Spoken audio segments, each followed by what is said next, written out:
From the Mapleview Animal Hospital studios, this is the WHTC Morning News with Gary Stevens and Peg McNichol on 99.7, 1450 WHTC and WHTC.com. Welcome back to the WHTC Morning News for this Tuesday, May the 5th. Tuesday mornings, we normally have a chance to chat with one of the two men that represent the Lake Shore and the halls of Congress. Fred Upton, the Republican from St. Joseph, on the other end of our Zoom connection this morning. Good morning, Fred. Well, good morning. Good morning. Glad to have you with us. And it's been busy coffee table and kitchen table conversations with you. You've been posting stuff on your website about some of the things that you've been doing from home, because right now, outside of a couple of times, the House has been not convening in Washington. Well, that's right. The Senate's in this week. The House is not. I'm expecting that we're going to be back in session next week. We'll know, I think, based on what happens in the Senate this week, their social distancing, where things are. I know there were a good number of employees at the architect of the Capitol, those are the maintenance folks, that were tested positive last week in the Cannon office building. I think more than a dozen, in fact. So there's concern there for sure. We've got a lot of members in their 70s. Nancy Pelosi, I think, is 80, and Steny Hoyer is 80 years old, and Jim Clyburn is 80 years old. So a lot of concern. It's going to be different. We actually had a couple hearings now on Zoom. Well, actually, yeah, not quite on Zoom. They haven't upgraded to where HTC is. But we've done some conference calls. We had an oversight subcommittee hearing coupled with the health subcommittee last week. And yesterday we had a full committee hearing as well, just for an hour, just on a conference call. But we had witnesses, were able to ask questions. It was very amicable between Republicans and Democrats, trying to learn more what we could do. Frankly, we're probably expecting to see the dynamics or the framework of a phase 4 plan a little bit later this week. That's what we could be voting on next week. But, you got the other issues of, how do we vote? Traditionally, always, we've had to be there in person to cast a vote. And a couple weeks ago when we were there, of course, it took nearly 3 or 3.5 hours to do just 2 votes. Both of those votes were one of them was overwhelming. Only 5 people voted no. And that, of course, was the next round of the PPP, the Personal Protection Plan, that we added $310 billion to that pot that had been exhausted from the first round back in, the president signed back in very beginning of April. Fred, let me ask you flat out. We see something from our CBS notes here that the White House is prohibiting all coronavirus task force members from accepting hearing invitations throughout May, according to multiple reports.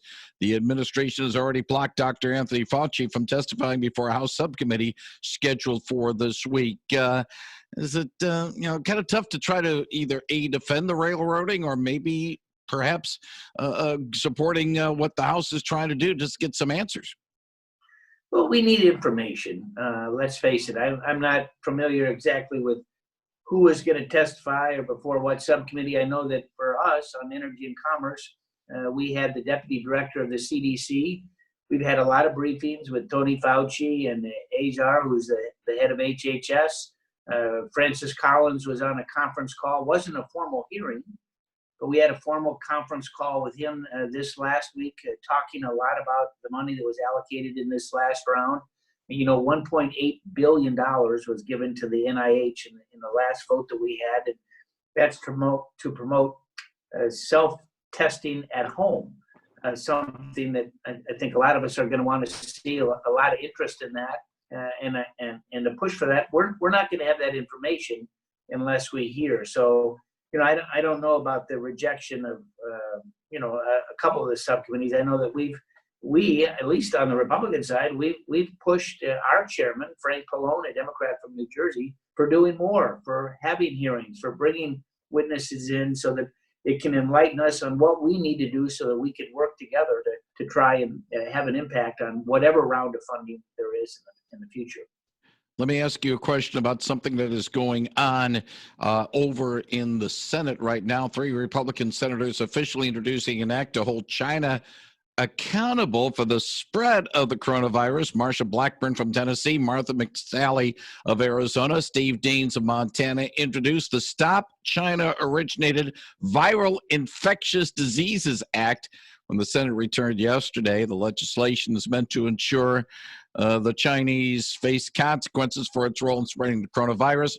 It would allow Americans to take China to court in the U.S. Obviously, it's going to be a long way before it even gets to the House in that regard. But is it still a bit too early to try to point fingers on this? Well, I tell you, at the end of the day, we're going to need to know those answers. China, up to this point, has stonewalled investigations, even by the WHO. They won't let their investigators even travel to China to interview folks to find out what may be the origins of this pandemic. We're going to need those answers. And, you know, if China refuses to allow those investigations to go forward, it sort of tells you as to whether they're innocent or guilty, right? Yeah, indeed. And the thing is, though, Fred, I'm a little concerned. Hopefully we can get to the proper treatments and perhaps a vaccine, perhaps a cure. Let's do it in the Western world, because if it's done by some other people that might want to be taking it to their advantage or to seize the opportunity, they may hold the world hostage if they get their hands on it first, and the rest of the world have to come to them.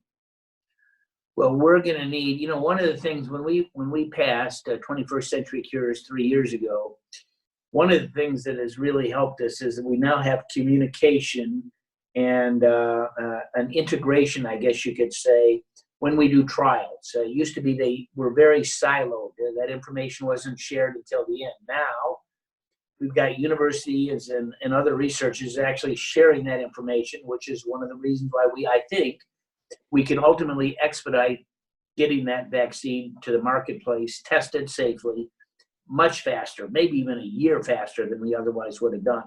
I heard last night from the chairman of Pfizer. Now, actually, I'll have his letter in my kitchen table update tonight. He missed the deadline. I typed it last night. For those listeners, you can on my website, upton.house.gov, I do a kitchen table report virtually every day. And I finished that, I think, about 6 o'clock last night. About 7 o'clock, I got a personal letter from the chairman of Pfizer talking about what they're doing in terms of a vaccine. We had, you know, I did have a little report from Gilead yesterday on what they're doing. We've been following this all along. But I'm excited about the prospects of ultimately getting that vaccine here in America, made here. In fact, the Gilead vaccine looks like it's going to be produced in Bloomington, Indiana. So that's a good thing. You know, it hasn't been certified yet by the FDA, but they're very encouraged about where things may be. And I'll be having the Pfizer report in my report tonight. But yeah, bottom line to your question, we want it done here. It would be great if we could make sure that it's got the FDA imprint on an American vaccine, but we want it made here too. We've learned about these supply chain issues, particularly coming from China and maybe India too. Two other things I want to touch base with you on, Fred Upton. First of all, you mentioned a little bit earlier about the fact of maybe another round of stimulus coming through, another round perhaps of, Clark Howard would call it, helicopter money for the taxpayers in our area and across the country. We brought this up with your colleague from Zealand, Bill Heisinger, last week, and he says, let's see how this first stimulus round goes before we start doling out more money. Are you in the same boat with that, or are you saying, hey, we got to start being proactive in this situation? Well, you know, right now there's a little bit of a pause. It was about 2 weeks ago that the House passed the Senate bill, and was something that we all supported, almost all of us, in a very strong bipartisan way. Only 5 people voted no. But I think we all suspect that there's going to be another round as well. I was, you know, as part of the Problem Solvers Caucus, bipartisan group. We're active almost every day with a conference, or actually a Zoom call. We've upgraded ourselves. And we had our third former Secretary of the Treasury on yesterday for an hour. And like his two previous, this was Paulson, who was Treasury Secretary under Bush. But we've had two other former Treasury Secretaries as well.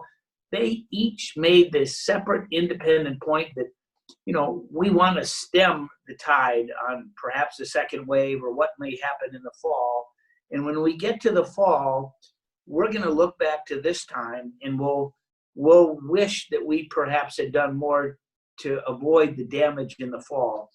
And it's important that we provide those funds now to prevent, the longer this goes, the harsher those bankruptcies are going to be, the harsher it is for states to get back on their footing, the harsher it's going to be for that revenue for consumers to make the purchases.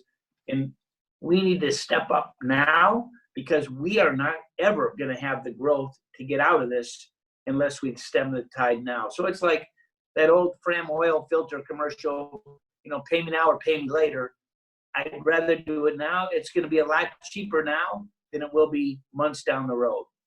And finally, talk a little bit about the Emergency Food and Shelter Program, allocating more than $7.1 million to the state of Michigan, $323,000 to some of the people in your district south of Baseline Road. I will mention that, but it's certainly a welcome help for people in this regard. Well, this is good news. This again was included in the CARES Act that the president signed. He fully supported it. This is going to help, I think, our food banks, our homeless shelters, some of the agencies that run those. And we got money for each of our counties, Allegan, Cass, Berrien, et cetera, Kalamazoo. We're reaching out now to a number of those different organizations to make sure that they know about this. And again, if you go back to my website from yesterday, the kitchen table report, you'll be able to do the link and see how much precisely each county is going to get, but we're doing a little bit more homework as well. Now, of course, we will have a link to your website, which is upton.house.gov. When we put the audio podcast of this conversation on our website at WHTC.com a little bit later on this morning. And of course, we have the Zoom conversation. The video will be going on our Facebook page at 99.7 1450 WHTC. We'll upload it later on today. Fred Upton, as always, we appreciate the time and we appreciate your answers. And if all goes well, let's do this again next Tuesday morning. Thank you, Fred. Look forward to it. Thanks. Thank you very much. That is Fred Upton on Real News Now, 99.7 and 1450 WHTC.